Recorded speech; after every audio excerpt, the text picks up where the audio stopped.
Bonjour à tous, bienvenue pour cette nouvelle dégustation. Bonjour Mélanie. Bonjour Lucie. Bonjour Bonjour Xavier. Xavier. Donc, Bonjour. hier, on était au domaine d'Arnaud, dans la Drôme. On a dégusté un fabuleux Gros Hermitage. Aujourd'hui, on va descendre un peu plus dans le sud. On va aller dans le Languedoc-Roussillon, au cœur de l'appellation Saint-Chinian. Si vous avez vu, si vous avez ouvert donc, le calendrier de l'Avent. Et donc, on est avec le Mas de Sinanque et Xavier qui est là aujourd'hui pour nous parler de son domaine et de son vin. Donc, bienvenue Xavier. Bonjour.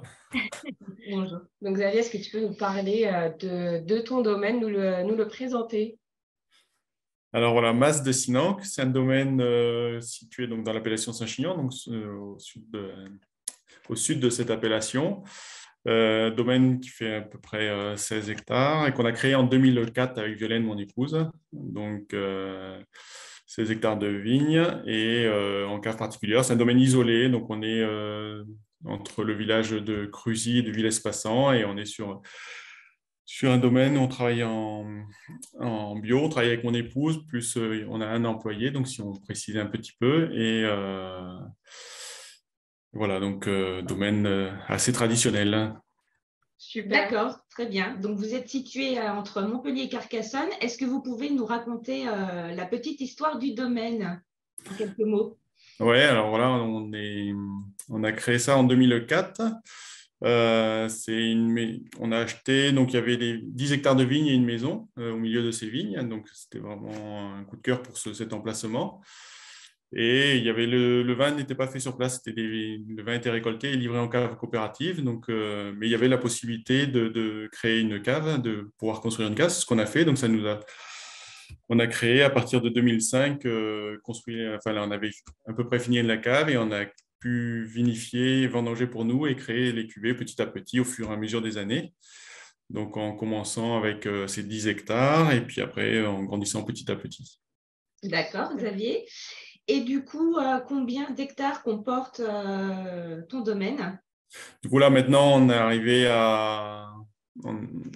donc, de ces 10 hectares, il y en avait 2 hectares de friches qu'on a plantées, donc, et puis on a racheté 4 hectares de plus.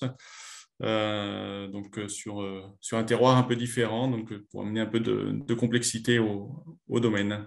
D'accord, très bien. Et au niveau du sol, c'est plutôt argilo-calcaire ou... Voilà, ouais, c'est vraiment donc c'est le sud-est de l'appellation Saint-Chinian, donc on est sur la partie argilo-calcaire, mais on a une petite originalité qui fait qu'en fait on est sur les 3-4% de l'appellation qui sont sur des grès, donc c'est des sols issus de dépôts de rivières, lacs, bon, 40 millions d'années auparavant, hein, il y a longtemps, et ils ont la particularité, ces grès, d'appeler grès à reptiles, parce qu'on trouve pas mal d'œufs de dinosaures, d'ossements de dinosaures en fossiles, D'accord. et ça donne leur originalité, quoi. Ok, Très super. bien. Et donc, du coup, au niveau des cépages que vous cultivez dans le domaine sur les hectares, c'est quoi la proportion et les différents cépages? Alors, on est sur les cépages de l'appellation hein, pour les rouges, donc Syrah, Mourvèdre, Carignan, Grenache et un peu de Cinsault, qui sert surtout pour le rosé, avec pas mal de vieilles vignes de Carignan. Euh, et en blanc, on a aussi quelques vignes en blanc où on est sur du Grenache et puis de la Roussanne et du Vermentino. Super. D'accord. Et du coup, pourquoi le Mas de Sinanque, le nom? Alors, le nom, quand on a acheté le domaine en 2004, le ténement où est située la maison s'appelle Bellevue. Alors, château, domaine, Bellevue, il y en a beaucoup en France et nous, on cherchait quelque chose qui nous ressemble un peu plus. Et comme avec mon épouse Violaine, on aime beaucoup la botanique, on a cherché plutôt dans ce registre-là. Donc, on a emprunté le nom à une plante qui pousse sur les pourtours méditerranéens, donc la sinanque, qu'on va retrouver sur le littoral méditerranéen et en bord de rivière aussi. Super. Et donc, du coup, sur l'appellation Saint-Chinian, qu'est-ce que tu peux nous dire? Donc, appellation Saint-Chinian, c'est une appellation. Donc, cette année, c'est les 40 ans d'appellation, hein, créée en 82, donc c'est un petit événement quand même. Joyeux Et anniversaire. ouais. C'est une appellation qui s'est construite sur une unité géographique. On est juste après l'arrière-pays, où on est une sorte de crique naturelle adossé sur les monts de l'Espinouse, avec le mont Carou derrière, qui est une montagne de l'arrière-pays qui a une forme très caractéristique. On l'appelle la femme allongée, parce que la silhouette ressemble à une femme allongée de loin. Donc Saint-Chinian est sur une crique naturelle adossée à ce mont Carou. Et dedans, il y a une assez grande complexité de terroir qui a longtemps été un casse-tête pour l'appellation en disant on n'a pas d'unité. Et maintenant, on a pris un peu le chemin inverse. On se sert de cette diversité, donc calcaire, schiste, grès pour les 3 principaux, mais au milieu de ça, toute une multitude, et qui fait qu'on a une unité géographique, mais une multitude de terroirs qui donne la complexité des vins de Saint-Chinian. Super. Je te propose qu'on passe à la dégustation. Ouais, Lucie. allons-y. Donc c'est la Coutume, la cuvée. Hop, nous, on va aller chercher dans le calendrier de l'Avent. Du 8. Du 8. Hop. Voilà. Et du coup, est-ce que tu peux nous parler de cette cuvée Coutume? Alors, Coutume, c'est dans nos vins, c'est un vin avec une légère dominante Syrah sur sol de grès rouge. Et en complément, on a Grenache et Mourvèdre. En terroir, on est sur 80%, on est sur du grès et 10% de calcaire. Mais c'est une grosse dominante de grès, donc ce terroir un peu atypique de Saint-Chinian. Donc c'est un vin, on a la particularité sur le domaine de travailler les assemblages dès la récolte. C'est l'avantage de vendanger à la main, c'est qu'on peut prendre différents morceaux de vigne et les assembler tout de suite. Donc c'est un vin qui est issu de 2 cuves, une avec du Grenache et de la Syrah, et une autre avec du Mourvèdre et du Grenache. Le Grenache, on laisse mûrir un peu plus et on pourra attendre le Mourvèdre. Et après, on rassemble ces 2 cuves-là pour faire la cuvée Coutume. Très bien, super. Parfait. Et tu peux nous parler du coup du millésime. Donc, nous, on a 2019. Oui. Voilà, millésime 2019. Donc, c'était un millésime à la fois classique dans le sens où on a eu classiquement un peu d'eau au printemps, puis une assez belle sécheresse derrière, mais suffisamment de réserves hydriques pour encaisser cette sécheresse. Un été assez chaud, surtout le début de l'été assez chaud, donc qui a légèrement accéléré la maturité des raisins, mais après le mois d'août c'est un peu tempéré, donc on a pu faire des vendanges relativement calmes.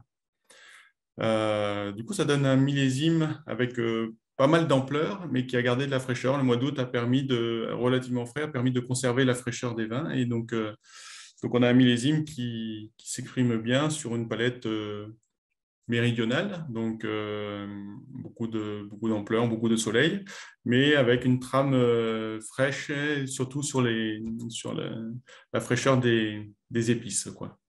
Ok, très bien. Super. Et ben, c'est parti. On va commencer à regarder la robe de cette cuvée. En tout cas, elle est très jolie, je trouve, d'un rubis, un rubis profond. Je sais pas ce que tu en penses. Alors, donc on est sur une dominante de Syrah avec un peu de Mourvèdre, donc on a une belle couleur assez foncée. 2019, on n'a pas encore de réelles traces d'évolution. Ça commence à bien se poser, mais on n'a pas encore beaucoup de traces d'évolution. Donc, on a effectivement une couleur rouge, encore légèrement violine. On a encore quelques notes de jeunesse et une robe assez profonde, du coup, avec ces cépages qui amènent beaucoup de couleurs, quoi. Oui, très joli. Ensuite, on va passer au nez. Ouais.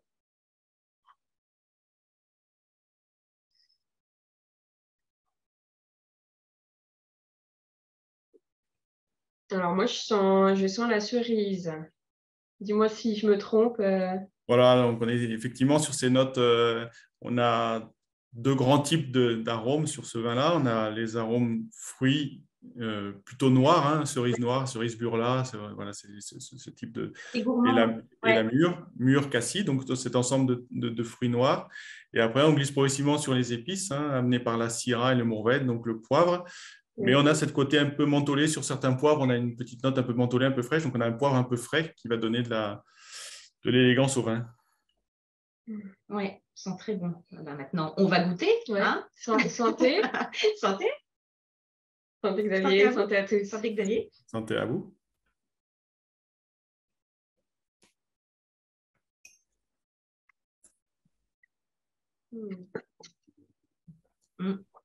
On retrouve bien effectivement les fruits mûrs, pardon. Les épices un peu, j'ai des notes un peu de vanille, moi. Voilà, alors la vanille, c'est sur on n'a pas parlé de l'élevage, donc sur ce vin, on est sur un vin avec 60% qui passe en vieille barrique. Donc l'idée, c'est un vin assez puissant puisqu'on est sur des tanins de Syrah et de Mourvèdre qui sont quand même bien présents. Et l'idée du passage en barrique, c'était d'amener une patine naturelle à ces tanins, c'est-à-dire de les arrondir légèrement. Mais comme on voulait garder le fruité, la tension du vin, on ne voulait pas de bois neuf, donc on a pris des vieilles barriques. Okay. Mais on a quand même ce petit, c'est très très légèrement marqué, très souplement marqué, donc ça grille légèrement le vin, mais ça amène beaucoup d'élégance en fin de bouche. On a les tanins qui ne sont pas du tout accrocheurs et qui vont étirer sur ces notes d'épices fraîches la fin de bouche. Oui, très agréable. Il est très aromatique, moi j'aime beaucoup. Je ne sais pas ce que tu en penses. Moi aussi, c'est pareil. Voilà, et on a donc on avait parlé des grès. Donc là, la marque du terroir pour nous, c'est ce côté à la fois ample, généreux, riche en attaque de bouche, et puis ça s'étire un peu comme une goutte d'eau qui tomberait, une finale assez fraîche qui s'étire très longuement et qui permet de terminer sur une note assez élégante. Mais c'est vrai qu'il est assez fin. Élégant, ouais. Xavier, si j'ai des invités, avec quel plat je peux servir ce vin? Alors, c'est un vin donc 2019, ça commence à bien se poser. On garde encore quand même beaucoup de fruits, beaucoup de fraîcheur. Et donc, c'est un vin qui peut supporter quand même des plats bien présents. Oui. Du coup, si on fait un plat en sauce, une daube ou quelque chose comme ça, avec une sauce, la fraîcheur des fruits, la fraîcheur des épices va permettre de bien alléger la sauce et ça va apporter de la fraîcheur au plat. Donc, c'est un vin qui peut dans sa jeunesse, en tout cas comme ça, en 2019, qui va aller très bien sur ce type de plat. Oui. Et après, si on a la patience de garder ces vins, les tanins vont finir de s'arrondir et les fruits vont se patiner légèrement. Et là, après, on pourra passer sur des viandes rouges. Donc, mais si on le déguste tout de suite en 2019, sur ce millésime 2019 maintenant, on va plutôt aller chercher des plats en sauce pour amener de la fraîcheur sur la sauce. Parce que justement, c'était ma question d'après. Oui, Xavier, combien de temps peut se garder ce vin, justement? Alors, c'est un vin alors, si on cherche le moment où on a encore le fruit et on a des belles débuts de notes d'évolution, on va attendre 5-7 ans. C'est là où on va avoir le fruit qui va être le plus posé et beaucoup de complexité. Après, si on aime les vins vieux, donc si on aime les arômes tertiaires, 10-15 ans, il les supporte sans problème. Oui, autant. Mais on n'est pas obligé d'attendre aussi longtemps. On va dire que l'apogée pour ce vin, ça va être 5 à 7 ans de garde. Okay, d'accord, très bien. Vous notez chez vous 5 à 7 ans de garde. Très bien. Et du coup, je reviens à la température. On n'en a pas parlé. À quelle température conseilles-tu de servir ce Alors, donc c'est un vin méridional qui le porte sur lui, mais même s'il a une belle fraîcheur finale, on va aller l'aider en le servant autour de 16 degrés. Oui, c'est une température qui permet aux arômes de bien s'exprimer. Ça ne casse pas du tout le vin, mais ça évite au vin de s'apesantir. Donc 16 degrés, ça fait que on va le chambrer soit en ce moment-là, si l'hiver veut bien venir, si l'hiver arrive, on va le mettre sur le bord d'une fenêtre. Oui. Ou alors très légèrement au réfrigérateur, une petite demi-heure avant de servir, ça suffit. D'accord, très bien. Okay. Merci pour ces conseils. Je crois que c'est tout bon. Oui. Ouais. Merci Xavier. Merci à vous. Merci là aujourd'hui avec nous. Merci à vous qui nous avez suivis pour cette nouvelle dégustation. Et donc, du coup, on vous donne rendez-vous demain. Je ne vous dis pas le domaine ni la cuvée, mais on sera en Bourgogne. Voilà. Wow. Merci à tous. Merci à tous. Très bonne journée. Bonne journée à vous. Merci beaucoup. Ficha. Allez.